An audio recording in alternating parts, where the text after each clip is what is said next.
viajeiros do mundo do sobrenatural. Hoje eu trago para vocês mais um vídeo da playlist de simbologias e conspirações. Porém, antes de falar a respeito desse vídeo, convido a todos a darem uma passadinha aqui embaixo na descrição e conhecerem as redes sociais do canal. O blog Passaporte para o Sobrenatural e o Instagram, @milas_freitas. Além disso, já deve ter passado aqui por cima o nosso card do canal de gameplays. Ou seja, se você gosta de games, vá lá, se inscreva e participe dos nossos jogos gravados em estreia. Então, pessoal, conforme eu lhes falei, hoje eu lhes trago mais um vídeo de simbologias e conspirações. Hoje iremos conhecer mais a respeito das sociedades secretas. Então, querem saber mais a respeito de que sociedades eu irei tratar e a história de cada uma delas? Aguardem após a intro do canal. Até já!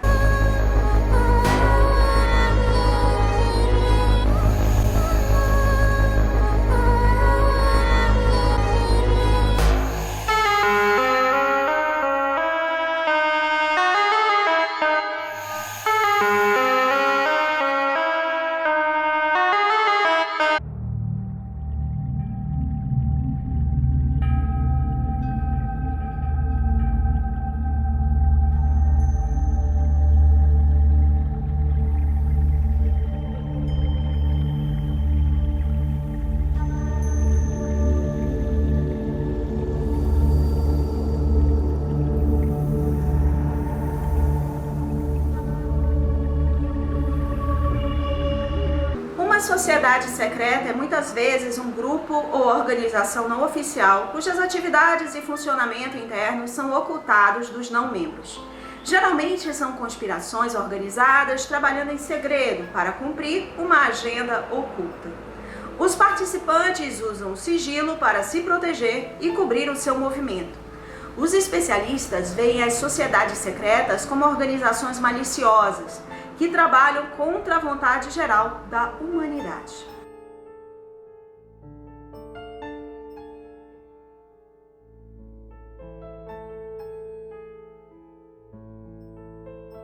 A Irmandade Fenian era uma organização nacionalista irlandesa, dedicada a erradicar o domínio britânico na Irlanda.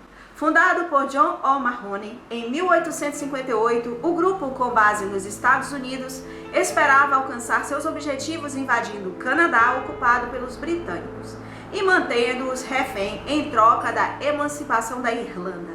Por mais rebuscado que seu plano pudesse parecer, não era sem mérito. A Irmandade contava entre seus membros por milhares de homens que lutaram durante a Guerra Civil Americana e contava com o apoio financeiro de dezenas de milhares de imigrantes irlandeses.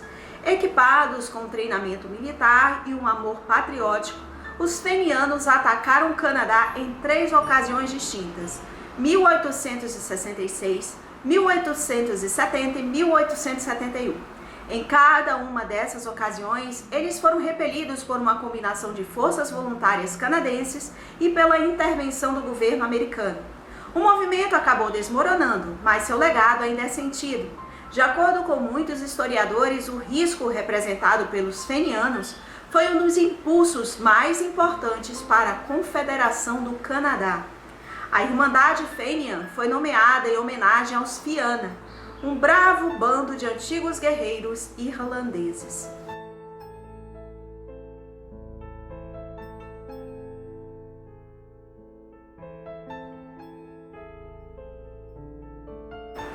O Cripteia era um antigo rito de passagem para jovens espartanos promissores que haviam concluído sua educação formal.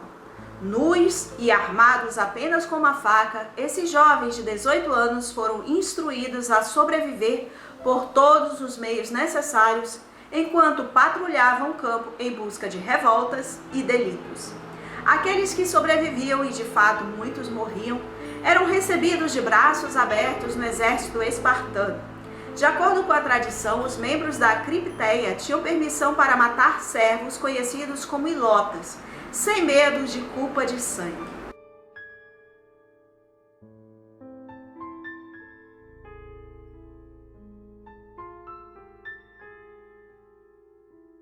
A versão oficial diz que os maçons surgiram na realidade no fim da Idade Média, em canteiros de obras. Conhecimentos sobre o então prestigiado ofício passaram a ser compartilhados com um grupo seleto e confiável de aprendizes dentro das chamadas lojas. Foi em 1717 que a unificação de 4 destas unidades deu origem à Grande Loja de Londres, marco oficial da criação da maçonaria. Entre o final do século XVIII e o começo do século XIX, não havia nada mais glamouroso do que pertencer a este seleto clube. Só homens acima de 21 anos, indicados por um irmão maçom, poderiam participar. Famoso por reunir mentes brilhantes e principalmente influentes, por muito tempo os maçons foram envolvidos em grandes marcos mundiais. Acredita-se que os maiores acontecimentos da independência dos Estados Unidos, país onde a instituição maior exerceu influência, foram decididos em lojas maçônicas. Entre os mais ilustres membros temos Benjamin Franklin e George Washington. No Brasil teríamos José Bonifácio, o patriarca da independência, que foi o primeiro grão-mestre da instituição no país. Tivemos também Rui Barbosa, Marechal Deodoro da Fonseca e Joaquim Nabuco. Mesmo sem exercer a mesma força e influência do passado, por trás das maçonarias continuam a se reunirem empresários, advogados, formadores de opinião que seguem os princípios da liberdade, democracia, igualdade e fraternidade.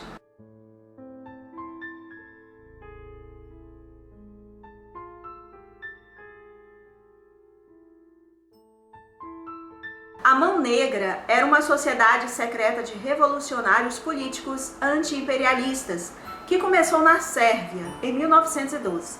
Ela se formou como uma ramificação do Narodna Adbrona, um grupo que buscava unir todo o povo eslavo da Europa sob um único país. Isso exigia a separação da Sérvia da monarquia da Áustria-Hungria, que havia anexado o país alguns anos antes. Com isso em mente, o grupo começou a disseminar propaganda anti-austríaca e a treinar sabotadores e assassinos para perturbar o governo político na província. Seu plano era incitar uma guerra entre a Sérvia e a Áustria, o que lhes daria a chance de libertar seu país e unir as diferentes nações eslavas em uma só. A Mão Negra seria quase esquecida hoje, se não fosse por seu envolvimento improvável em um dos maiores eventos do século XX. Em 1914, o grupo arquitetou o assassinato do arquiduque austríaco Franz Ferdinand. O trabalho foi mal feito e só foi concluído quando Gavrilo Príncipe tropeçou no carro do arquiduque e o matou com um tiro a queima-roupa. Mesmo assim, os resultados do assassinato foram catastróficos. Em poucos dias, a Áustria-Hungria declarou guerra à Sérvia e depois que os aliados de ambos os países entraram na briga, a pequena disputa conseguiu escalar para a Primeira Guerra Mundial. O rescaldo da Primeira Guerra Mundial acabou levando à Segunda Guerra Mundial, e isso levou à Guerra Fria, que torna a Mão Negra uma das forças mais influentes do século XX.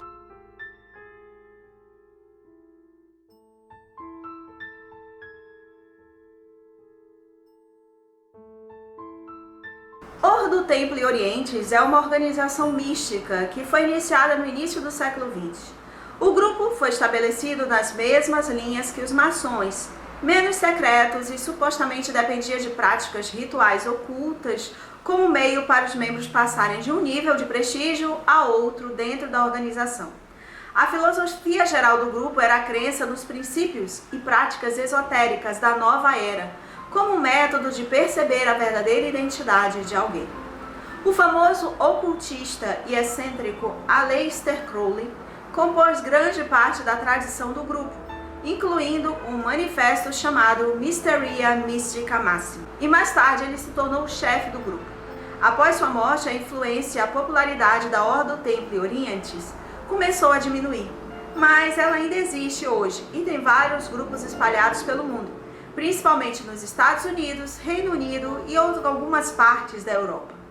À medida que a popularidade de Aleister Crowley como uma figura da nova era continuava a crescer, mais e mais ensinamentos da Ordo Templi Orientis vieram à luz. Como tal, o grupo fez menos tentativas de manter segredos hoje do que no passado. Isso não significa que eles ainda não tenham algumas práticas bizarras.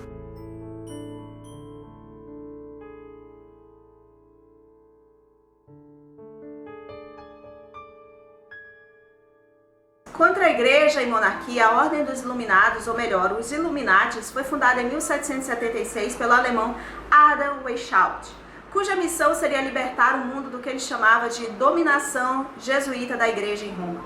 Weishaupt formou um grupo de conspiradores que deveria trazer de volta a pura fé dos mártires cristãos. Os iniciados passaram a espalhar a doutrina pela Alemanha, o que não agradou o governo.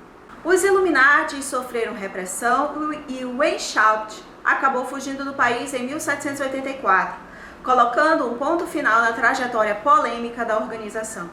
Há que acredite que os Illuminatis ainda estejam atuando e trabalhando de forma oculta para instituir um governo global chamado de Nova Ordem Mundial.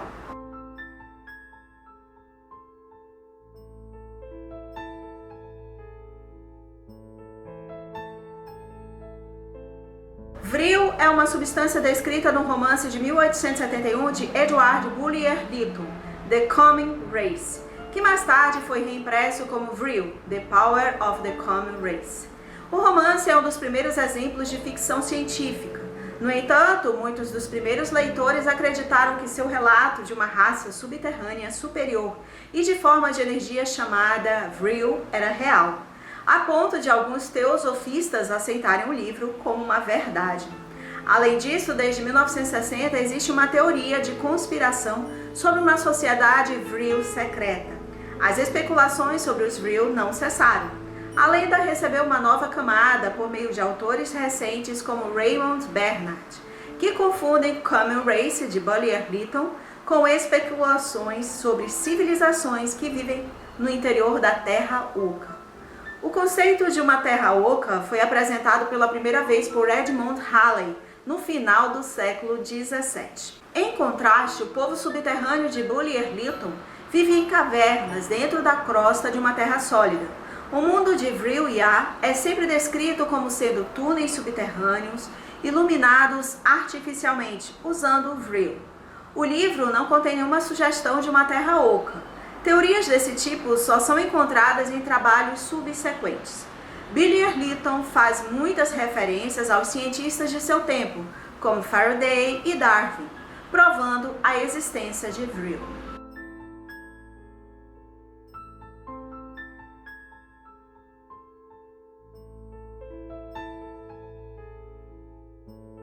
Na Idade Média, a Inquisição não perdia a chance de jogar na fogueira quem ousasse questionar os dogmas políticos.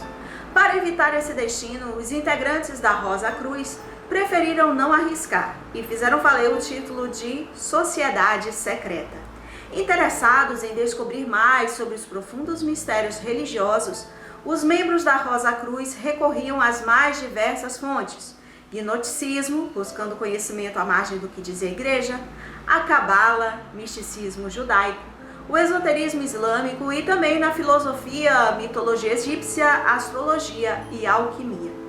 Envolta por mistérios, as origens da organização permanecem incertas até os dias de hoje. Enquanto alguns afirmam que sua criação data do ano 46 em Alexandria, a teoria mais famosa liga o surgimento da sociedade ao monge Christian Rosenkreuz, nascido em 1378 na Alemanha. Ao que tudo indica, aos 16 anos, ele viajou ao Oriente Médio e estudou diferentes artes ocultas. Para celebrar seus rituais secretos, ao voltar para a Alemanha, Rosenkreuz construiu a Espírito Santo, a Casa do Espírito Santo. Quando a sua tumba foi encontrada, 120 anos depois de sua morte, o pastor luterano Johann Andrei retomou as atividades da Rosa Cruz.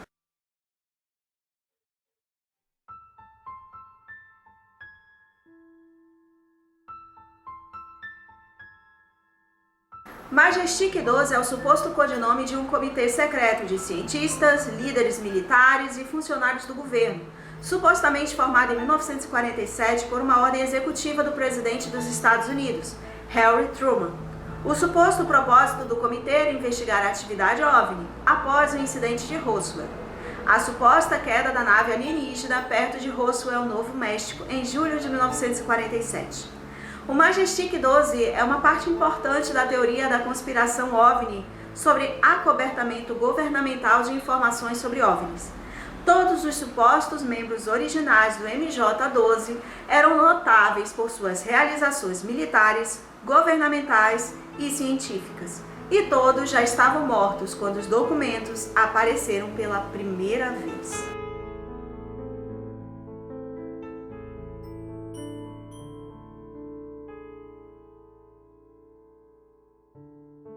Fundada em 1118, a Ordem dos Pobres Cavaleiros de Cristo e do Templo de Salomão foi a sociedade secreta mais poderosa da Idade Média.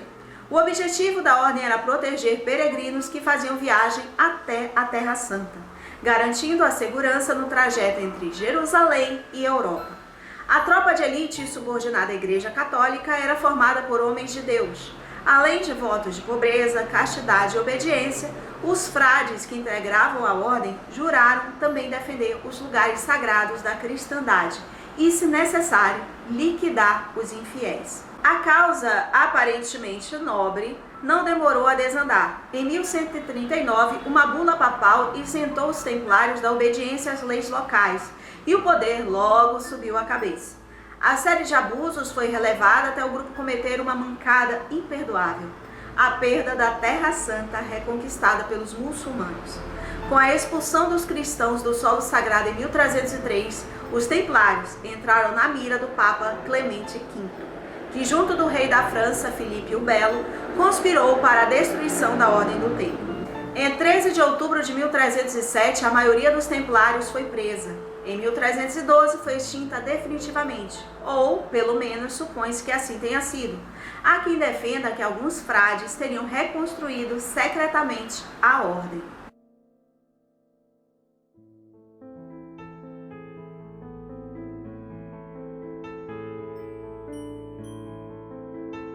A Sociedade Thule, um grupo ocultista e Volkirche alemão sediado em Munique, que homenageava o país mítico do norte segundo uma lenda grega.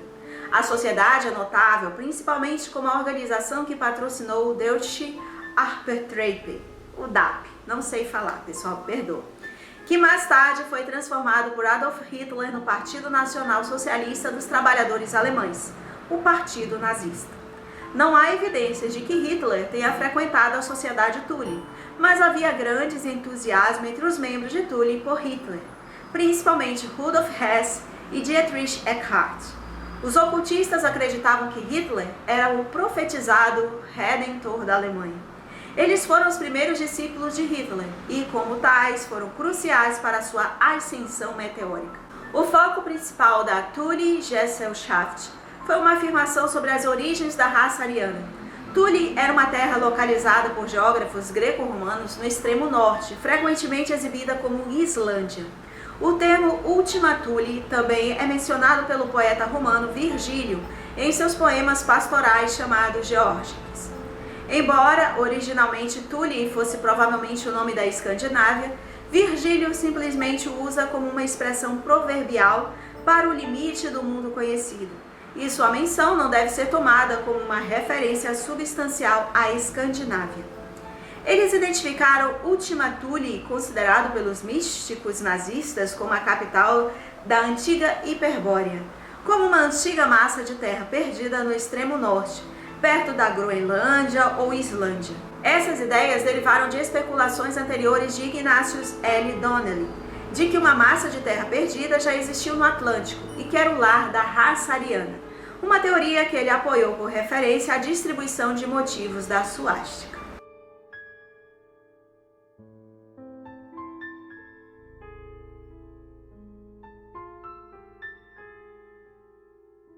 A Skull and Bones foi fundada na Universidade de Yale em 1832. Reza a lenda que tudo começou quando William Hunt Russell foi rejeitado pela Phi Beta Kappa, uma das mais antigas e prestigiadas irmandades universitárias dos Estados Unidos. William teria fundado a sociedade que a cada ano apenas 15 pessoas eram escolhidas para fazer parte do grupo, que atualmente conta com cerca de 800 membros. Poderia ser apenas mais uma sociedade, se não fossem as polêmicas que envolvem a organização, que também teria ligação com os Illuminati. Para além das teorias da conspiração, o fato é que, entre os membros da sociedade, estão alguns dos mais importantes políticos e homens de negócios dos Estados Unidos. A teoria é de que eles trabalham juntos para ocupar as mais importantes posições de destaque nos cenários estadunidenses. Entre os membros da organização misteriosa estão George Bush, o pai, e George Bush, o filho, ambos ex-presidentes americanos. Até Henry Luce, fundador da corporação Time Life, um dos mais importantes conglomerados de comunicações dos Estados Unidos e responsável pela influente revista Time, faz parte da Skull and Bunnies.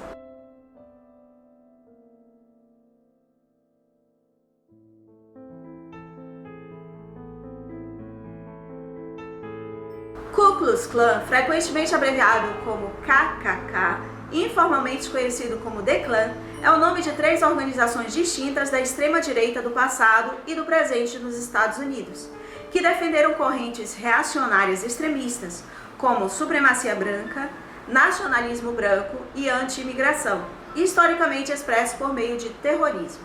Desde meados do século XX, o KKK também foi anticomunista. A manifestação atual está dividida em vários segmentos e é classificada como um grupo de ódio. Os membros da clã adotavam máscaras e mantos que escondiam suas reais identidades. Muitos deles operavam em pequenas cidades e áreas rurais, onde as pessoas se conheciam e às vezes ainda reconheciam os agressores. O tipo de coisa que os homens têm medo ou vergonha de fazer abertamente durante o dia. Eles se realizam secretamente mascarados durante a noite. Com esse método, tanto o alto quanto o baixo podem ser atacados. Os cavaleiros noturnos da Ku Klux Klan às vezes afirmavam ser fantasmas de soldados confederados para, como afirmavam, assustar negros supersticiosos. Poucos libertos levavam tamanha bobagem a sério. A clã atacou os membros negros da Loyal Leagues, intimidou os republicanos do Sul e os trabalhadores do Freedmen's Bureau. Quando mataram líderes políticos negros, também levaram chefes de família, junto com líderes de igreja e grupos comunitários, porque as pessoas tinham muitos papéis. A violência da clã trabalhou para suprimir o voto dos negros. Em reação às mudanças sociais, a clã adotou inclinações anti-judaicas, anticatólicas, anticomunistas e anti-imigrantes. Eles ainda existem hoje de forma oculta.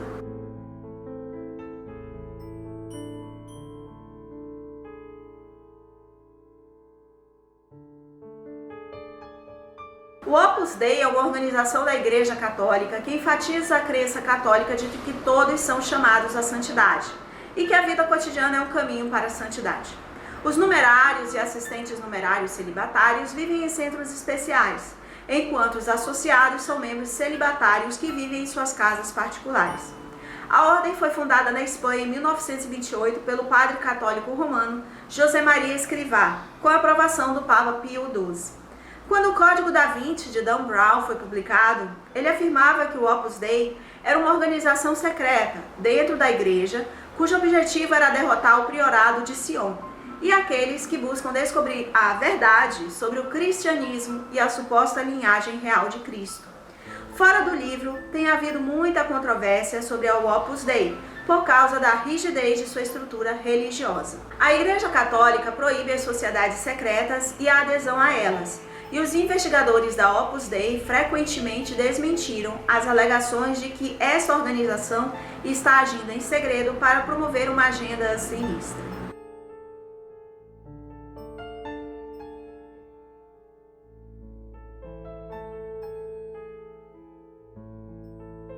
Após a publicação do Código da Vinci por Dan Brown, um grande interesse no priorado de Sion foi criado.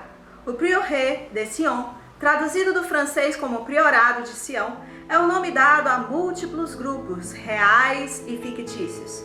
Infelizmente, para aqueles que desejam encontrar e ingressar no priorado, muitos afirmam que ele é fictício. Dizem que foi uma farsa criada em 1956 por um pretendente ao trono francês, Pierre Plantard. Apesar disso, muitas pessoas ainda acreditam que o priorado existe e funciona até hoje. Os autores do conhecido livro O Sangue Sagrado e o Santo Graal, enganados pela fraude, afirmaram: 1. O Priorado de Sião tem uma longa história que começou em 1099 d.C.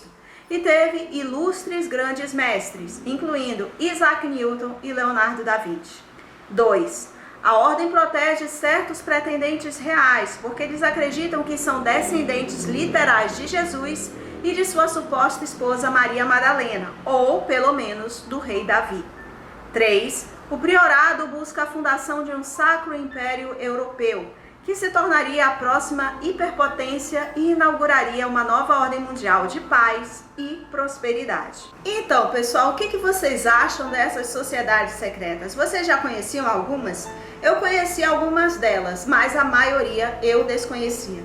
Então, deixa aqui nos comentários qual a sociedade secreta que você conhecia. Se conhece outra e não foi dita, pode deixar aqui nos comentários que eu vou querer saber.